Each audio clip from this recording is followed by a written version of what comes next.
자, 오늘 하나님의 집에 들어갈 때에 두 번째 시간입니다.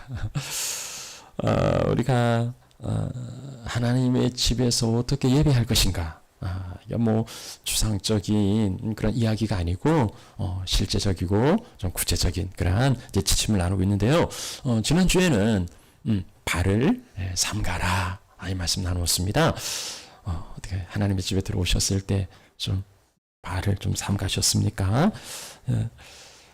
발을 삼가라는 게 뭐 예배당에 뭐 지뢰가 묻혀 있으니까 조심하라 이런 거 아니고 물론 그 사탄의 그 방해하는 지뢰들이 있긴 해요. 근데 여기 이제 발을 삼가라 이 말씀은 어떤 길을 선택할 것인지 신중하라는 거지요. 전도자가 두 가지 길을 이야기했죠. 우매한 자의 재물, 그러니까 우매한 자의 재물은 단지 그 재물로 제사로 예배로 형식으로 이제 만족하는 겁니다. 그게 아니라 하나님께 가까이하여 하나님의 말씀을 들으며 인격적인 교제를 나누는 거, 그걸 선택하라는 거지요. 하나님과 인격적인 교제의 첫걸음, 그건 하나님께 가까이 가는 거고요. 하나님의 말씀을 듣는 겁니다. 예, 하나님의 말씀을 듣는 거예요. 우리가 지금 하나님 앞에 그에 주신 말씀, 하나님은 어떻게 말씀하십니까? 뭐 직통계시로 말씀하시는 건 아니고, 예, 그건 아니고 이제 이 시간은 이 말씀을 통해서 말씀을 풀어서 이 시대에 적용케 하는 이제 설교를 통해서 그러니까 예, 설교가 뭐 목사의 지식과 경험을 이야기하는 거라면 들을 가치가 전혀 없습니다. 그러나 살아계신 하나님이 각 개인과 우리 공동체에 주시는 말씀이라면 그 말씀은 생명의 양식이고 또 우리가 가야 할 길이지요. 그래서 우리는 이 말씀을 주의 깊게 들어야 합니다. 뭐 제 아무리 뭐 수년간 교회를 들락거리고 또 예배를 드렸다 해도 하나님의 말씀을 귀담아 듣지 않는다면 삶의 변화는 없어요. 전혀 없습니다. 그래서 이 시간이 정말 물론 이 시간만 중요한 게 아니고 모든 예배 시간이 다 중요하지만 특별히 이 시간은 더욱 중요한 사단의 치열한 영적 전쟁과 방해가 펼쳐지는 그런 시간이에요. 그래서 이 시간 더욱 말씀을 귀담아 들어야 하겠습니다. 그래서 이제 전도자가 첫 번째는 이제 네 발을 삼가라, 곧 가까이 하여 하나님의 말씀을 들으라 하는 거고요. 이제 두 번째로 2절 말씀해 주신 것은 네 말이었죠. 말을 삼가라. 그게 이제 2절 말씀이었습니다. 그런데 지난주 1절 말씀, 이번 주에는 이 2절 말씀으로 함께 나누도록 하겠습니다. 자, 하나님의 집에 들어올 때에 말을 삼가라. 자, 2절 말씀이에요. 자, 2절 말씀 보시면은요, 너는 하나님 앞에 함부로 입을 열지 말고 급한 마음으로 말을 내지 말라. 말하는 것에 대해서. 자, 커뮤니케이션, 그 대화는 말하고 듣는 거죠. 그래서 1절 말씀에서는 이제 듣는 걸 이야기했고, 2절 말씀에서는 이제 말하는 걸 이야기했습니다. 어떻게 말할 것인가? 뭐 여러 가지 조언이 있을 수 있겠죠. 뭐 칭찬의 말을 해라. 뭐 감사의 말을 해라. 뭐 아니면 합당한 이야기를 해라. 아니면 뭐 유익하고 더욱을 세우는 이야기를 하라. 뭐 여러 지혜가 있을 수 있겠지만 여기 전도자가 말하는 건 뭐예요? 함부로 입을 열지 말라. 급한 마음으로 말을 내지 말라. 마치 우리 입을 막으려는 것 같아요. 그냥 조용히 있어라. 그런 이야기 같기도 합니다. 이게 이제 어려운 이유는 뭡니까? 아마 우리 대부분은요, 말하는 거, 듣는 거, 어느 게 더 쉽습니까? 말하는 거예요. 듣는 거, 내가 뭘 이렇게 받아들이고, 말하는 거, 또 내가 뭘 이렇게 내어주는 건데요. 우리는, 뭔가 이렇게 받아들이고 듣는 것보다도, 말하는 걸 좋아해요. 그게 더, 쉽습니다. 그래서 저는 쉬운 일을 하고 있는 거고, 여러분 지금 어려운 일을 하고 있는 거예요. 어, 말을 삼가라 이런 이야기는 어떤 사람에게는 정말 힘든 고문과 같은 형벌일 수 있어요. 누군가 이야기를 이게 차분히 들어보신 적이 있으세요? 별로 없죠. 저도 이제 돌아보니까 누군가 이야기를 이렇게 참 이렇게 듣지 못하더라고요. 그냥 조금 들으면 입이 막 근질근질. 왜냐면 들은 게 있으니까 그거에 대해서 할 말이 생기는 거죠. 그러니까는 내가 이야기를 해야 되는데 하고요. 이게 쉽지가 않더라고요. 대한민국에 제일 똑똑한 사람들이 모여 있다는 거 이제 국회가 아니겠습니까? 그러니까 이제 이 똑똑한 사람들 하는 일을 텔레비전이 전국적으로 막 이렇게 중계를 해주죠. TV에서 뭐 이 사람들 이렇게 하는 거 보면 이 사람들은요 자기 그 질문하는 데만 관심이 있지 질문에 대답하는 거 별 관심이 없어요. 그러니까 자기 질문을 통해서 자기를 돋보이려고 하는 거죠. 뭐라도 이렇게 막 대답하려 치면 됐습니다 하고서 그리고 또 자기 이야기하고 그렇게 뭐 자기 이야기만 하다가 이제 시간 초과되면 마이크가 꺼지죠. 이제 그런 걸 보고 들어서인지 우리는 좀 회의하는 것도 좀 미숙한 것 같아요. 그러니까 대화가 아니라 자기 주장을 이제 관철시켜야 한다고 그렇게 이제 생각하기 때문인 것 같습니다. 심지어 하나님께 나와서도요, 하나님 예비하신 그 은혜와 평강과 하나님 교육하신 그 길을 우리가 보고 들으려고 하기보다는 내 길을 관철시키려고 내 요구와 내 주장을 얻어내려고 그렇게 생각하는 예배 경향도 또 없지 않은 것 같아요. 그래서 하나님께서 오늘 나에게 무슨 말씀을 하시는지 그리고 내 생각보다 내 계획보다도 더 놀라우신 하나님의 방법은 뭔지를 찾으려기보다는 그냥 하나님 뭐 이거 저거 해달라고 저기 요구하는 예배가 또 많이 있습니다. 그래서 이제 전도자가 우리 가운데에 함부로 입을 열지 말고 그리고 급한 마음으로 입을 열지 말라, 이 두 가지 지침을 말씀하고 있는 겁니다. 자, 그래서 이거 한번 좀 더 구체적으로 살펴보죠. 자, 첫 번째 팁은 뭐냐면 함부로 입을 열지 말라. 2절 말씀, 너는 하나님 앞에 함부로 입을 열지 말라. 자, 우리 하나님 앞에 얘기할 때에 함부로 입을 열지 말아라. 이 함부로라는 뜻이 뭡니까? 함부로 그러니까는 그냥 마음대로 마음대로 하는 건 깊이 생각하거나 조심하는 게 없으니까 그래요. 그러니까 생각 없이 자기 마음 내키는 대로 이게 함부로죠. 1절 말씀에 여호와의 집에 들어올 때에 삼가라고 그렇게 말씀하셨는데요. 이게 함부로는 게 삼가지 않는 거예요. 생각 없이 그냥 마음 내키는 대로, 그러니까 자기 하고 싶은 대로 해요. 생각과 절제가 없으면 그건 이제 그야말로 이게 아무 말 대잔치가 되는 겁니다.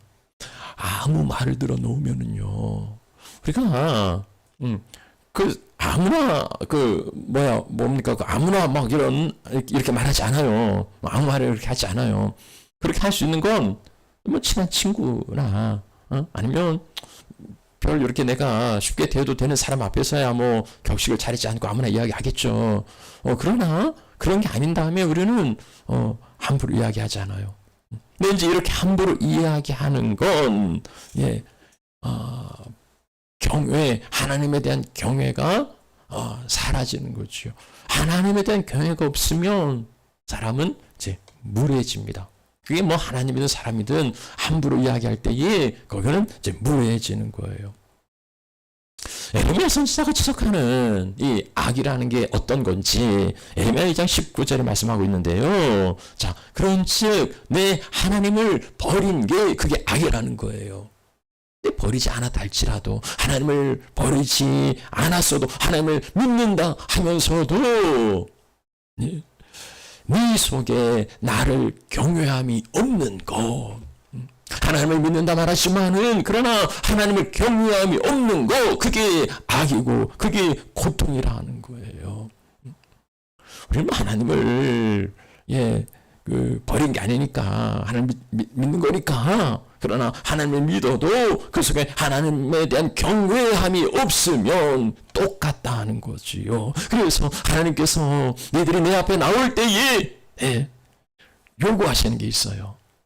하나님께서 너희들이 내 앞에 나올 때 신명기 10장 12절 말씀이지요. 곧 네 마음을 다하여서 곧 네 하나님 여호와를 경외하여 그의 모든 토를 행하고 사랑하고 마음을 다하여 뜻을 다하여 하나님을 섬기라. 이 말씀을 보시면은요, 신명기 10장 12절 말씀 보시면은요, 네 하나님 여호와가 네게 요구하는 게 뭐냐? 하면서 하나님 경외하여. 요건 이제 어떤 그 기본 마음을 자세를 말하는 거죠. 경외함으로 그 다음에 토를 행하고 사랑하고 그리고 섬기라는 거예요. 여호와를 경외함이 없으면 그 도를 행할 수도 없고 그리고 그를 사랑할 수도 없는 거예요. 하나님 앞에 설 때에 가장 기본적인 우리가 늘 잃어버리지 않아야 하는 것은 하나님을 경외하는 거예요. 이게 왜 잃어버리게 됩니까? 하나님 사랑의 하나님이라. 그래서 하나님이 친근한 거예요. 친근하다 보면 또 만만하게 생각해요. 또 쉽게 생각해요. 우리가 좀 어려운 사람 앞에 설 때는 옷가짐도 제대로 하고 그리고 조심하게 되고 해요. 그러나 누가 친한 친구 앞에서 뭐 조심하고 막 이렇게 옷가짐을 바르게 하고 격식을 따지고 그럽니까?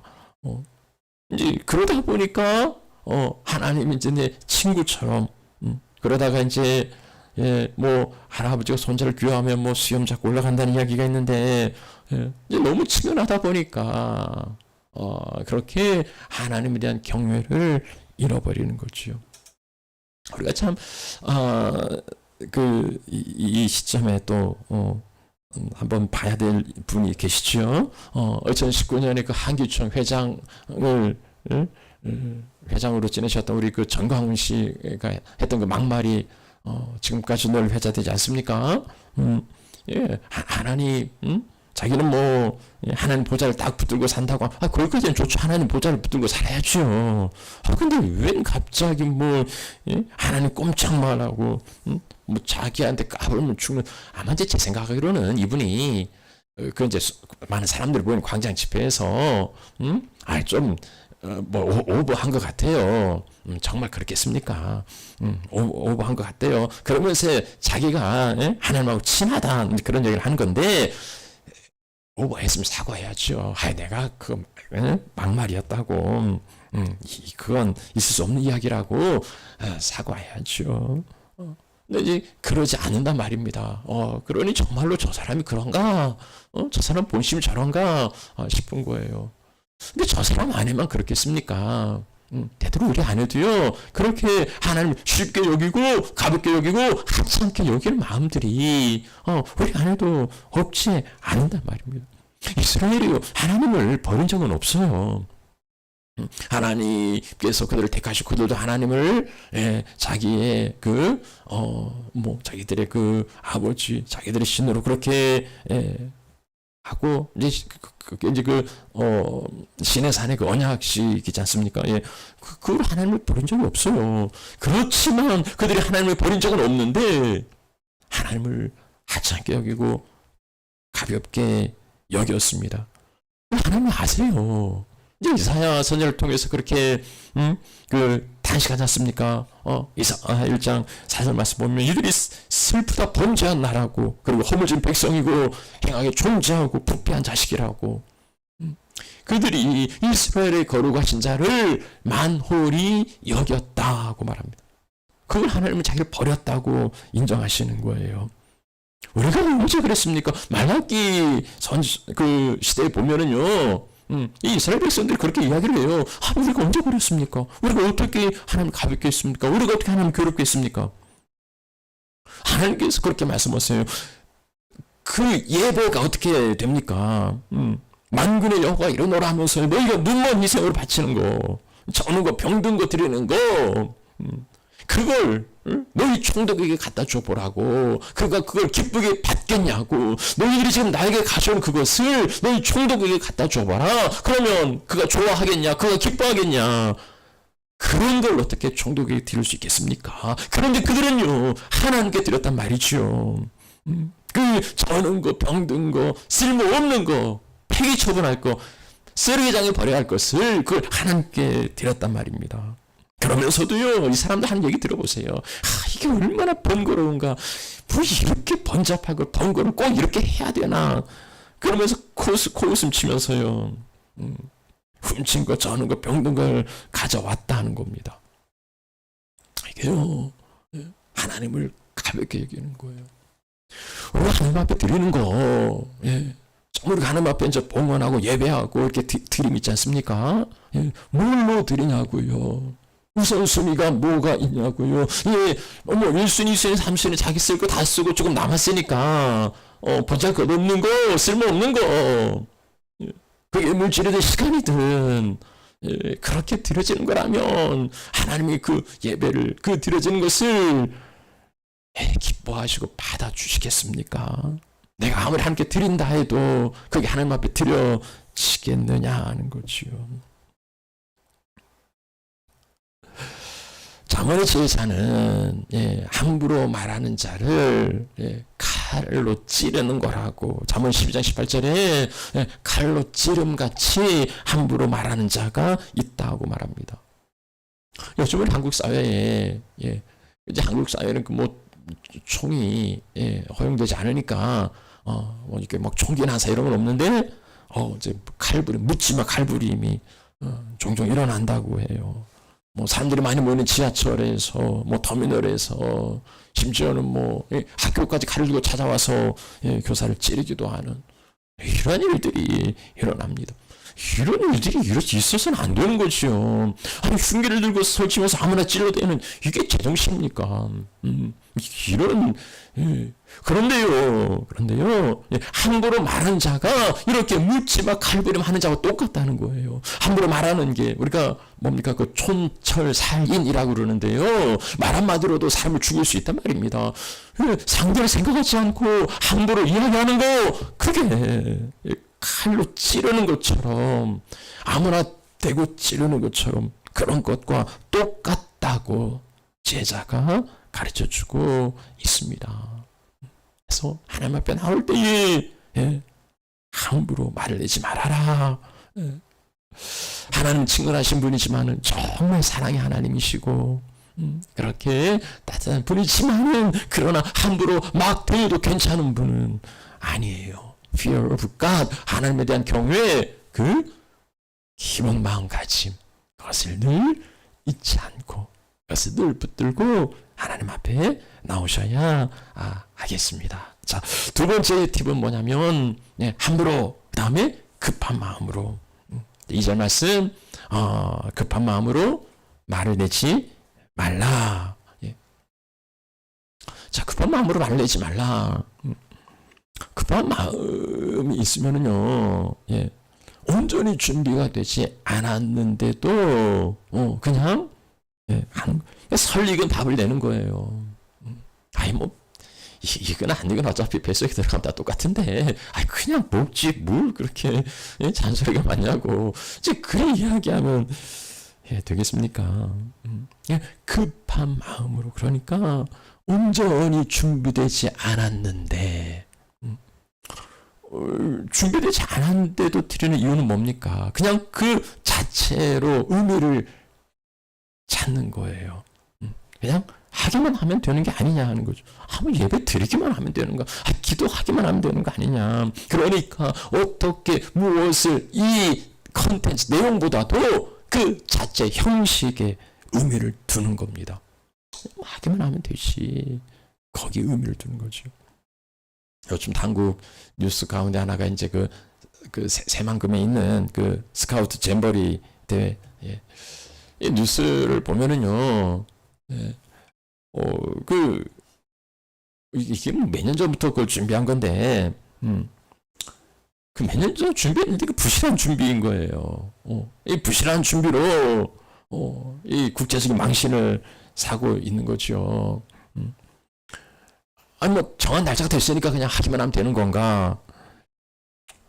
근데 뭐 또 정한 날짜가 됐는데 또 안 하는 것도 그렇죠. 안 하는 것도 우습지 않습니까? 예. 근데 준비가 안 된 행사를 진행하다 보니까 이게 그 효과를 내는 게 아니라 오히려 망신을 사고 있는 거예요. 하나님 앞에 예배하는 것도 마찬가지죠. 급한 마음으로 준비 없이 드리는 예배. 예. 뭐 예배면 예배지. 예. 하나님이 그 예배 자체를 받으시는 게 아니고, 예. 우리가 드리는 그 마음 중심을 바라보시는 거죠. 그래서 예배 준비가 없으면, 지난주에도 말씀드렸습니다만은, 예, 언제부터 예배 준비, 늘 예배 준비를 해야죠. 그러나 적어도 예배 준비는 토요일부터 준비하는 거죠. 토요일에 너무 과로하지 않고, 토요일날 육체적인, 누가 하고 싶어서 합니까? 또, 뭐, 그런 이야기가 다 있긴 한데, 그건 어쩔 수 없고, 근데 이제 본인이 정체를 해야 된단 말이죠. 주일 예배를 위해서 준비해야 된단 말입니다. 예, 그것도 이제 안 되면, 이제 주일날 아침 와서 수면제가 아니고 뭐죠? 잠 깨는 거, 뭐 커피를 마시든지, 아무튼 하나님 앞에 온전하게 드리려고, 예. 예배 전에 미리 와서 기도를 준비하고 그런 준비가 없는데 하나님 은혜를 왜 안 주세요? 은혜를 주시는데 준비가 없으니 받을 그릇이 없으니 내가 받지는 못하는 거죠. 예배의 은혜에 대한 기대가 없으면은요. 예. 그냥 늘 그래요. 그냥 그저 예배가 그렇지 뭐. 그러면 이제 제일 좋은 예배는 뭐냐면 빨리 끝나는 거예요. 예배의 소망은 오로지 빨리 끝나는 거. 오늘은 10분 빨리 끝났어. 은혜가 많네. 그게 뭔 은혜겠어요.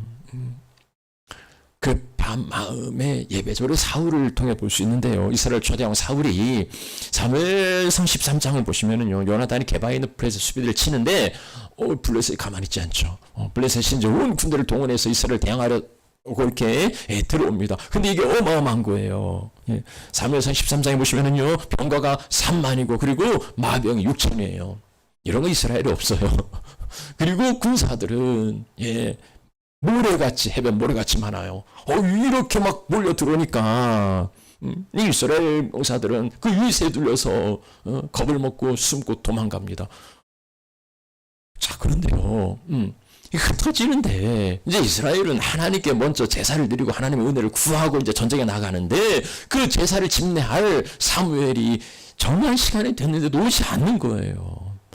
사무엘은 오지 않고 백성들 흩어지고 하늘로도 군사들을 붙들어 놔야 하는데 자꾸 흩어지는데 사무엘이 안 오니까 사울이 이제 어떤 선택을 합니까?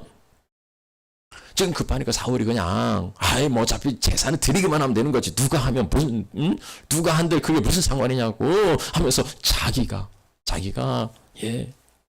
화목제물과 번제를 가져오라 하고서 번제를 드립니다.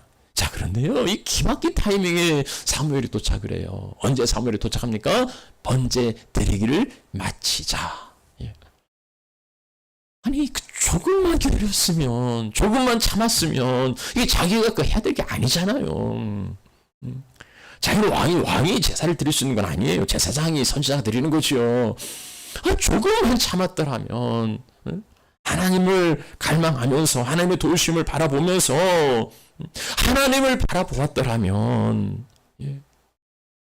조금 참을 수 있는 거죠. 왜 이런 일이 일어납니까? 사울에게 제사는요, 그냥 의례적인 행사일 뿐이에요. 통과이에요. 그냥 얼른 제사 드리고 나가 싸워야 되는 거예요. 누가 제사든지 관계없는 그냥 일과에서 행사에 불과한 거예요. 사울의 포커스는 하나님이 아니었단 말입니다. 하나님을 붙들었으면은요, 하나님이 떠나야 문제지 백성들 떠나는 게 뭔 문제가 되겠어요. 하나님이 안 계셔야 문제지 백성들이 없는 건 아무 문제 되지 않아요. 사울은 이 제사로 인해서요, 엄중한 책망을 받아요. 왕의 나라가 길지 않을 겁니다. 왕이 망명되이 행하였기에 이제 왕의 나라가 길지 못할 겁니다. 사울이 생각할 때 억울하게 생각할 수도 있어요. 아니, 제사를 안 한 게 문제지. 제사를 드려도 난리냐고. 예? 아, 그 누가 한들 그게 뭔 상관이냐고. 아니에요. 예배는 드리기만 하면 되는 게 아니고요. 여러분들 이 시간에 백날 나와서 예배를 드려도 문턱이 닳도록 그렇게 드나들어도 하나님 앞에 온전한 예배가 아니라면 그건 아무짝에 쓸모없는 제사일 뿐입니다. 어떤 게 쓸모없냐고요? 함부로 드리는 거, 조급하게 드리는 거, 마음의 준비 없이 조급하게 드리는 거, 그거 아무짝에 쓸모없다는 거예요. 여러분 그 잠언, 그러니까 잠언과 전도서는 똑같이 그 솔로몬 잠언은 이제 지혜자라고 솔로몬 전도자라고 그렇게 나오는데, 이 지혜자 정말 탁월한 지혜자가 최악으로 보는 인생 누굽니까? 잠언이 말하는 건요 어리석은 자예요. 어리석은 자는 상대도 하지 말아라. 어리석은 자 차라리 새끼 빼앗긴 곰을 만날지언정 어리석은 자는 절대 만나지 말아라. 어리석은 자 동행하면 해를 받는다. 그런데요 이 지혜자가 그 어리석은 자보다도 더 최악인 인생이 있어요. 그게 누구냐? 말이 조급한 자. 네가 말이 조급한 자를 보느냐? 차라리 어리석은 자, 미련한 자에게 희망이 있다. 미련한 자에게 희망이 있다. 그러니까 이 말이 조급한 자는요, 미련한 자보다 더 최악인 자예요. 차라리 어리석은 자가 낫다는 겁니다.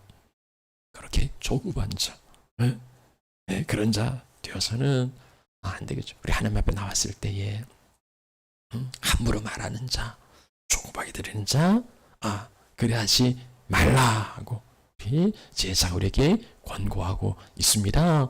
그러한 예배자 되시면 좋겠습니다. 자, 그러면 이제 어떻게 그러려면 어떻게 해야 되느냐? 말을 삼가려면 이제 어떻게 해야 하느냐? 자, 여기 전도자가 이제 세 가지 팁을 주고 있어요. 그래서 이 세 가지를 좀 잘 이제 기억하시면 좋겠습니다. 그 첫 번째는요, 하나님 앞에서. 우리가 이제 지난주에도 하나님 앞에서 이 말씀 함께 생각해 보았는데요. 자, 2절 말씀 그렇게 나옵니다. 너는 하나님 앞에서. 우리 1절에는 하나님의 집에 들어갈 때에, 2절에는 하나님 앞에서. 자, 지금 우리가 어디 있는가? 내가 지금 어디 있느냐 하는 거죠. 내가 지금 어디 있는가? 하나님의 집, 그리고 하나님 앞에. 하나님의 집이니까 거긴 하나님이 계시는 거죠. 그러면 내 집이 아니고요. 그냥 공공건물도 아니란 말입니다. 내 집인 양 마치 내가 주인인 양 내가 터줏대감 노릇하고 그렇게 행동하는 사람들도 있는데요. 뭐 주인이니까 그냥 자기가 기준이 되는 거예요. 뭐 자기 마음대로 생각하고 그렇게 말하는 거죠. 여기는 하나님의 집이에요. 그리고 하나님이 주인이세요. 그리고 하나님의 집이니까 하나님 앞에 있는 겁니다. 종교개혁자였던 그 칼빈의 일생을 지배했던 그의 삶의 좌우명이 있었다고 그래요.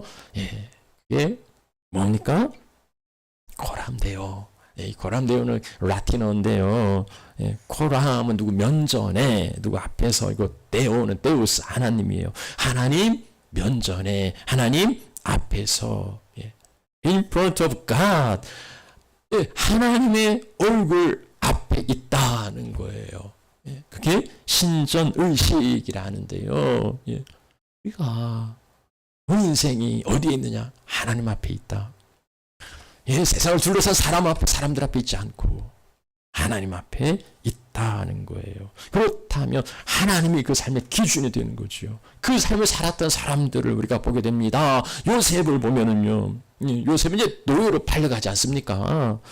그가 노예로서 주인의 지시에 순종해야 했음에도요, 그 요주인이 그에게 뭐랍니까? 나랑 동침하자. 이게 이제 주인의 명령 아니에요. 노예인 주제면 주인의 명령을 들어야지요. 그러나 그럼 요셉은 그걸 뿌리칩니다. 그렇게 뿌리칠 수 있었던 것은 무엇 때문입니까? 그가 노예로의 의무보다 하나님 백성으로 의무가 더 중요했기 때문이에요. 그가 그렇게 말하죠. 창세기 39장 말씀 보면은 이 큰 악이 하나님께 죄를 짓는 거라고. 이건 뭐 당신이나 당신 주인에 대한 게 아니고 나는 하나님 앞에 살아가는데 이건 하나님 앞에 죄라고 이야기합니다. 하나님 앞에 살아가니까 사람의 요구가 두렵지 않은 거죠. 사도행전 4장을 보시면은요, 이 사도들이 예수의 부활을 증거하고 선포하는데, 이 예수를 죽였던 이 공회 장로들과 제사장들이, 그 사도들을, 제자들을 가만두지 않아요. 그래서 붙들어다가 막 협박하고, 너 그 얘기하면 죽인다고, 뭐 이렇게 협박하는데, 사도들이 뭐라 이야기합니까? 베드로가 이렇게 이야기합니다. 우리가 하나님 앞에 있다고. 하나님 앞에서 니들 말을 듣는 것이 하나님의 말씀 듣는 것보다 더 옳겠냐고. 우리가 하나님 앞에 있는데 어떻게 니들 이야기를 듣겠냐. 하나님께서 우리에게 주신 보고 들은 것을 말하지 않을 수 없다고 담대하게 이야기합니다. 하나님 앞에서 살아가는 인생은요, 세상이 어떠한 박해와 핍박을 주고 고난과 역경을 준다 해도요, 거기에 굴복하지 않아요. 하나님이 기준이 되기 때문입니다. 우리는 지금 하나님 앞에 서 있어요. 권위자 앞에 서 있어 우리가 행동 가짐을 조심해야 할진데, 그러나 하나님 앞에 있음을 기억하시고요. 그러면 예배당 떠나면 이제 하나님 앞을 떠난 겁니까? 예배당을 떠나면 이제는 자유하는 건가요? 우리가 지난주에 139편 말씀 보았죠. 내가 주의 떠나 어디로 가고, 그리고 주의 앞에서 어디로 피하리까? 예? 내가 어디로 피할 데가 없어요. 피할 데가 없어요. 하늘에 올라가도 거기 있고, 그리고 스올에 지옥에 음부에 내려가도 하나님 지옥에 안 계십니까? 아니에요. 거기도 하나님이 함께 하세요. 거기도 하나님의 통치가 미치는 영역이에요. 하나님의 통치가, 하나님이 계시지 않는 곳이 없어요. 요나가 하나님의 낯을 피하려고 그렇게 도망갑니다. 여호와의 얼굴을 피하려고 갔지만 피할 수 있었나요?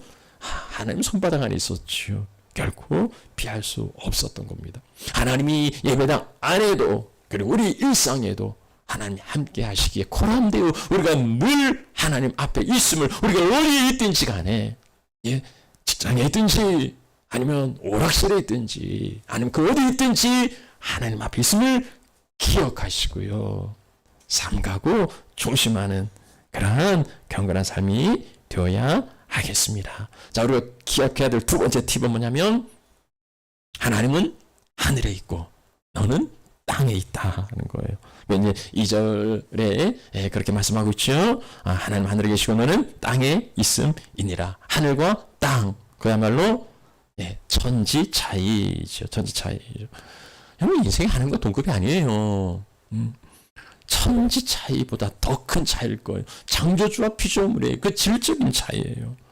하나님 우리를 가까이 대하시고, 우리를 또 사랑하시고, 우쭈쭈쭈 이렇게 해주니까, 뭐 하나님이 만만하게 생각될지 모르지만, 개미 한 마리가, 맞짱 뜨겠다고 나서면, 이게 웃기는 일 아니에요. 인생이 하나님을 대적하겠다고요. 하늘에 계신 자가 웃으심이요. 하나님이 그들을 비웃는다고 말씀해요. 그 절대자 앞에서 제법 의롭게 살았던 사람, 누굽니까? 욥이죠. 욥이 내가 그렇게 살았는데 왜 이런 고난을 주냐고 그렇게 징얼대고 투덜댔는데 결국 그가 하나님 앞에 뭐라 이야기합니까? 보소서 나는 비쳐나오니 내가 무엇이라 주께 대답하겠습니까? 손으로 내 입을 가릴 뿐입니다. 그렇게 많은 이야기를 했지만 이제 그는 하나님 앞에 손으로 내 입을 가릴 뿐이라고 그렇게 고백합니다. 인생이 연약한 피조물이라는 걸 기억한다면요, 우리는 그 절대자 앞에 겸손하게 엎드리고 그리고 그의 길을 가야 할 것입니다. 자, 세 번째 팁 말씀하고 있어요. 지금 마지막 구절인데요. 그런즉 결론처럼 이야기합니다. 마땅히 말을 적게 하라. 예, 말을 그렇게 많이 하지 말아라. 자, 말수를 줄이라. 말이 많으면 실수도 많고 하니 말을 줄이라. 이건 이제 하나님과의 관계뿐 아니라 사람과의 관계에서도 지혜지요. 야고보가 그렇게 이야기합니다. 뭡니까? 그 사람마다 듣기는 속히 하고 말하기는 더디하라. 예. 듣는 거 속히, 말하기는 더디하라. 뭐 사실 쉽지 않지만 훈련하셔야 돼요. 예. 훈련해야 돼요. 제가 지난주에도 어떤 한 분 만나서 2시간 동안 딱 이렇게 들어줬는데 듣고 나서 대견하다는 생각이 들더라고요. 훈련하셔야 된단 말입니다. 예. 함부로 급하게 말하지 않으면 예, 말이 좋아질 수밖에 없어요. 생각을 하고 이야기하면 많은 말이 없어요. 근데 우리가 이제 한때 오해하는 게 있는 게 뭐냐면, 하나님 앞에 말을 많이 해야 하나님이, 들으시는 줄, 받으시는 줄, 이제 그렇게 오해한다는 겁니다. 말을 많이 해서 막 귀찮게 하면, 그래, 그렇게 하나님이 이제 들어주시는 것처럼 이렇게 생각한다는 거. 그런데 예수님께서 말하죠. 그건 이방인들이 생각이라고. 지금 우리가 왜 그렇게 말하냐면, 우리는 이렇게 사람과의 관계는 말을 하지 않으면 몰라요. 생각, 마음과 마음으로 그런 거, 예. 그렇게 이제 추측하다 보면 오해가 되는 거죠. 그러니까 말을 해야 알 수 있는 거죠. 그럼 하나님도 내가 꼭 말로 해야 하나님 아시나? 아니잖아요. 하나님은 말이 아니라 마음의 중심을 아신다고요. 생각을 아신다고요. 어쩌면 말보다도 그 중심을 더 보신다고요. 그러니까 말을 많이 하지 않아도 마음의 생각을 아세요.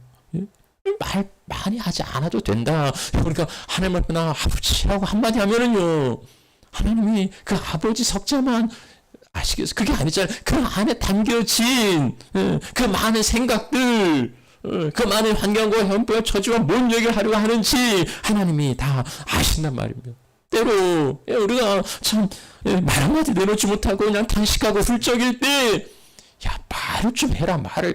그게 아니잖아요. 하나님이 그 마음의 간구와 생각을 하나님 아신단 말입니다. 그래서 말을 많이 하지 않아도 하나님이 들으신다, 아신다 하는 거예요.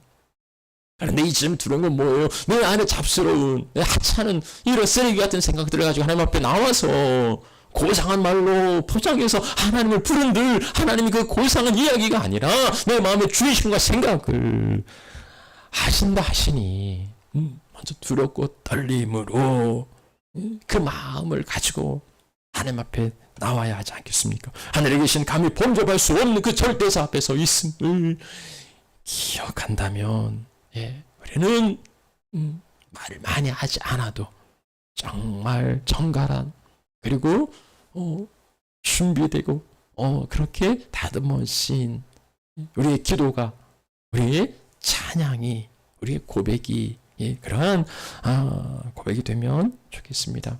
우리가 때때로 세상 앞에 쫄아들고 걱정 근심 앞에 우리가 한없이 낮아지지만 그러나 그보다 크시고 나를 사랑하시는 하나님 앞에 고람되어 하나님 앞에 있음을 기억한다면 우리는 세상을 두려워할 게 아니라 그 하나님에 대한 경외 그 마음을 꼭 붙들어야 하겠습니다. 그 하나님 앞에서 살아가시는 하나님의 자녀들 되시기를 축복합니다. 자, 우리 함께 찬양하지요.